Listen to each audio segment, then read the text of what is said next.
Bismillahirrahmanirrahim. Today we'll talk about the skeleton of the hand. There are 27 bones in the skeleton of the hand. So let's see what are they. There are carpal, metacarpal and phalanges. These are the carpal bone and they are 8 in number. These are the metacarpal bones and they are 5 in number. And these are the phalanges and they are 14 in number. Together there are 27 bones.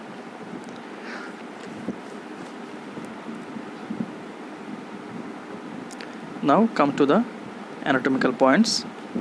What are the anatomical points? The number 1, the carpal bone lies above. This carpal bone which lies above. Number 2, the concavity of the skeleton of the hands is directed forwards. That means the concavity of this skeletal of these bones is directed forwards. And number 3, the shortest and stoutest metacarpal bone is directed laterally. This bone is the shortest and stoutest among the 5 metacarpal bones. So it will directed laterally. So what are the anatomical points? The number 1, carpal bone is directed.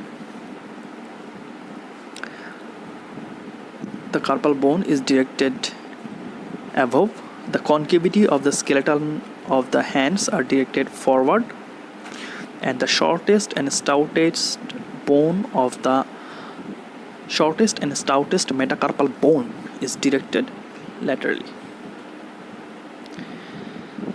Now come to the carpal bones. We've already told that there are 8 carpal bones and they are arranged in 2 rows. One is the proximal row and another one is the distal row. This is the proximal row and this is the distal row. In proximal row there are 4 bones and in distal row there are also 4 bones. So what are they? Let's see. These are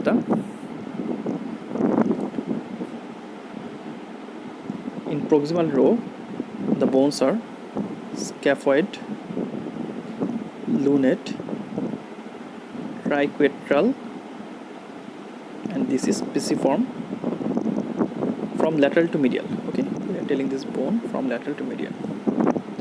And then the distal row, these are the trapezoid. This is the trapezium, then trapezoid, then capitate and hamate. Okay, so these are the carpal bones. In proximal row from lateral to medial, these are the scaphoid, lunate, triquetral, then this rounded is pisiform. Then in the distal row from lateral to medial, trapezium, trapezoid, capitate and hamate. So we can remember this, the name of the bones of the carpal bones by a mnemonic. That is she looks too pretty and try to catch her. Okay, she looks too pretty and try to catch her. S for the she, L for the looks, T for the two, and pisiform, that is P for the pretty, and then trapezium, that is triquetral, to, capitate, catch, and hamate for her. So she looks too pretty and try to catch her. By this mnemonic you can remember this name of the carpal bones. Now come to the what kind of bone these carpal bones are. The carpal bones are morphologically they are short bones. Okay, so what are the characteristics of a short bone? The number 1, the short bones are cubical in shape. Number 2, they have 6 surfaces. Among them 4 are articular and 2 are non-articular. The non-articular surfaces provide attachment to muscle, ligaments, and they are pierced by the vessels. Number 3, the short bones are composed of spongy bone and they are covered by a thin plate of compact bone. Number 4, the short bone of the upper limb ossifies after birth, except the short bones of the lower limb which ossifies before birth. So morphologically, carpal bones are the short bones. Okay, and we have to know they have some diagnostic features of these carpal bones. Let's see. At first, come to the scaphoid. Scaphoid is the board-shaped bone, and it has a constriction, and it has also a tubercle on the distal part of its palmar surface. So let's see. This is the scaphoid bone. This has a constriction. This is called neck. Okay, this is the constricted part, and it has a tubercle on its palmar surface. This is the tubercle. Okay, this is the tubercle, and it is look like a boat shaped. Then comes to the lunate. It is a moon shape or crescentic. Triquetral, it is pyramidal in shape. Pisiform, it is a pea-like or pea-shaped bone. Okay, and we have to know some details about the pisiform bone. The pisiform bone is one kind of sesamoid bone. Okay, and it ossifies from the tendon of flexor carpi ulnaris. So we should know what is a sesamoid bone. Sesamoid bones are the bones which ossifies from the tendon of a muscle, and they are devoid of periosteum, and they also devoid of Haversian system. So what are the characteristics of a sesamoid bone? The number 1, they ossifies from the tendon of a muscle. Number 2, they are devoid of periosteum. Number 3, they are devoid of Haversian system. And this pisiform, it develops or ossifies from tendon of flexor carpi ulnaris muscle. And some question is frequently asked in the Viva that which one is the largest sesamoid bone in our human body? The answer is the patella. The patella is the largest sesamoid bone in our body, and from where it ossifies or developed from the tendon of quadriceps muscle. Okay, and here in the that goes to the trapezium. Look at that trapezium. Trapezium is quadrilateral in shape.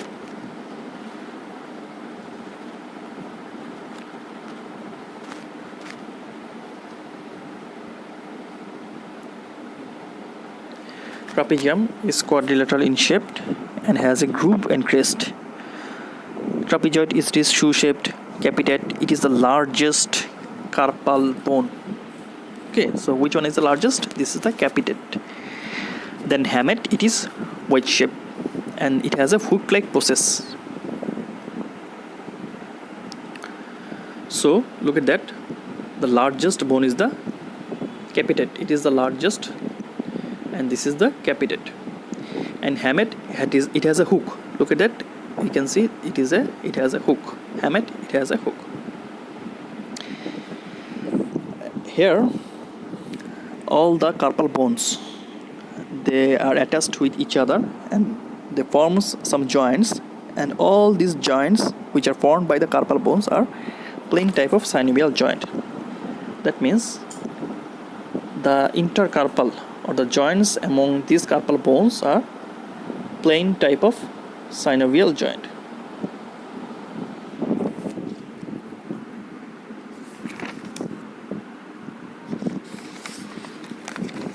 time the ossification or from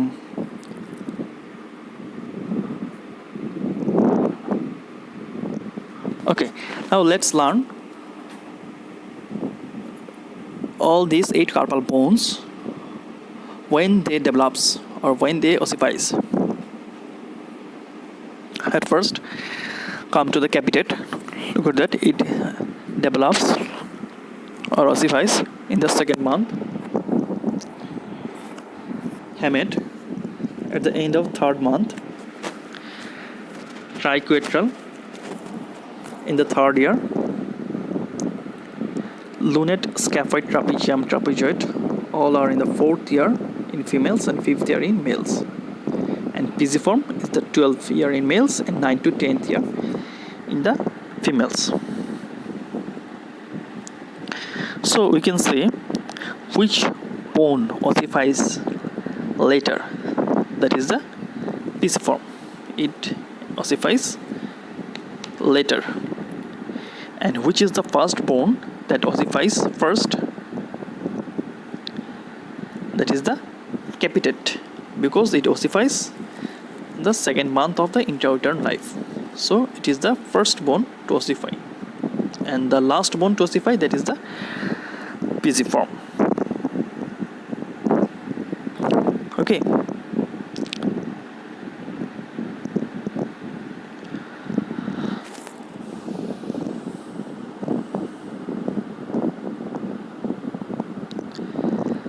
Then come to the metacarpal bones. The metacarpal bones are 5 in number. Okay, the metacarpal bones are 5 in number, and from lateral to medial they are named as according to their number. This is the first metacarpal bone from lateral to medial: first, second, third, fourth, and fifth. And this is, this part is called thumb. Okay, so 5 metacarpal bones from lateral to medial, they are numbered as first, second, third, and fourth and fifth metacarpal bones. So what kind of bone metacarpal bones are? The metacarpal bones are morphologically miniature or small long bone. They are called miniature long bone. So it also has 2 ends and a shaft. Okay, this is the proximal end. This is the proximal end, or sometimes it is called base or proximal end. This is called distal end or head, and this is the intervening shaft. So these are the base or proximal end, and these are the head or distal end. So what are the characteristics of a metacarpal bone? Okay, that means what are the characteristics of a miniature long bone? The miniature long bone or the characteristics of metacarpal bones are: the number 1, it has only one epiphysis. Number 2, the second, third, fourth, and fifth metacarpal bone has epiphysis on their distal end, but first metacarpal bone has epiphysis on its proximal end. So I'm telling you again, the metacarpal or the short metacarpal or the miniature long bone has such criteria. What are they? It has only one epiphysis, and number 2 is second, third, fourth, and fifth metacarpal bone has epiphysis in its distal end, but the first metacarpal bone has epiphysis on its proximal end.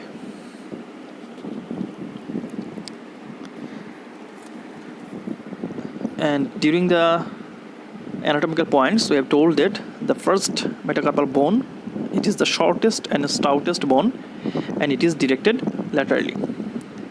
You can see this one is shortest and stoutest, so it have some special criteria which makes it different from the other metacarpal bones. So what are the some special characteristics, or what are the some peculiarities that first metacarpal bone has? The number one, it is the stoutest and shortest bone among the metacarpal bone. Shortest and stoutest. Number two, its epiphysis lies in the proximal end. Number three, it doesn't articulate with other metacarpal bone. That means all other metacarpal bone are attached with each other. That means they form joint with each other. That is the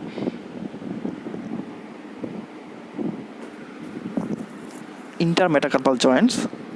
But the first metacarpal bones lies alone. That means it doesn't take part in formation of joint with the other metacarpal bones. So what are the peculiarities that the first metacarpal bone has? The number one, it is the shortest and stoutest bone. Number two, it has epiphysis in the proximal end, and it doesn't articulates with the other metacarpal bones.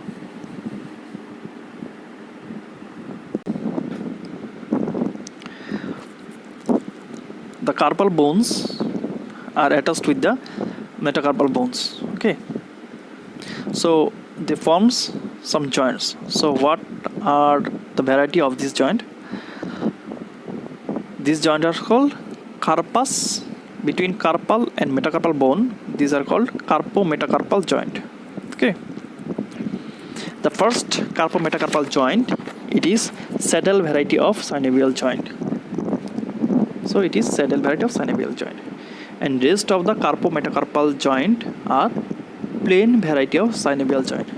So all of these are plain variety of synovial joint. I am telling you again. Between the carpal bone and metacarpal bone, this joint is called carpo-metacarpal joint. These joints are called carpo-metacarpal joint. The first carpo-metacarpal joint, the first carpo-metacarpal joint is saddle variety of synovial joint, and rest of the carpo-metacarpal joints are the plain variety of synovial joint. And sometimes the movement of this first carpo-metacarpal joint, or the movement of this thumb, you have asked to show this movement of the thumb, so you have to show the movement. So what are the movements that can be produced by the thumb or first carpo-metacarpal joint? These are the 5 movement. What are they? The number one is the flexion. Number two, extension. Number three, adduction. Number four, abduction. And number 5 is the circumduction.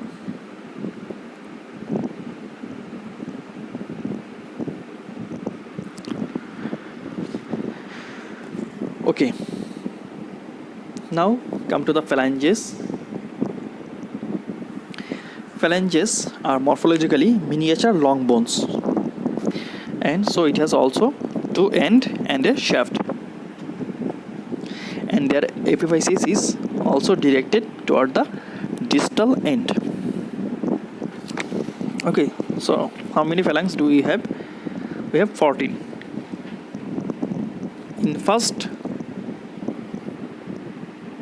look at that, in the thumb there are only 2 phalanges, then there are 3 and 3, total 12 plus 2 equal to 14 phalanges we have. And the joint among the phalanges, that means interphalangeal joint, these joints are called interphalangeal joint. These interphalangeal joint are hinge variety of synovial joint. the interphalangeal joint or hinge variety of synovial joint. We have already told you that the hinge variety of joint, these are the joint which can produce the movement in only one direction. That means the hinge variety joint produce uniaxial movement. That is the only flexion and extension can be done in the hinge variety of joint. So the interphalangeal joint can only produce flexion and extension.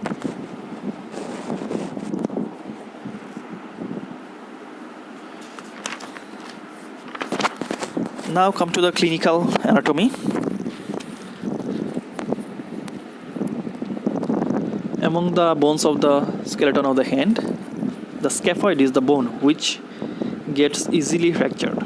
Okay, this scaphoid gets easily fractured. When we fall on a outstretched hand, this scaphoid fracture occurs.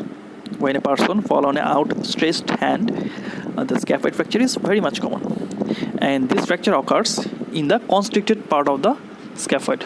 Look at that, this part is the constricted, so here the fracture occurs most commonly. And what are the complications? There may be pain and deformity of the hand, and later there may be avascular necrosis of the scaphoid, and the pain is usually felt in the anatomical snuff box. So these are the about clinical anatomy. So we can see a figure that is a scaphoid fracture. Look at that. This is a plain X-ray of the hand joint, and you can see this is the scaphoid bone. This bone is the scaphoid, and in its constricted part, in the arrow mark area, there is a fracture. Okay, so this part is it. There is a fracture. This is the fracture site. So scaphoid fracture is common, and the most common part in the scaphoid is the constricted part. So that's all about the skeleton of the hand. Thank you very much.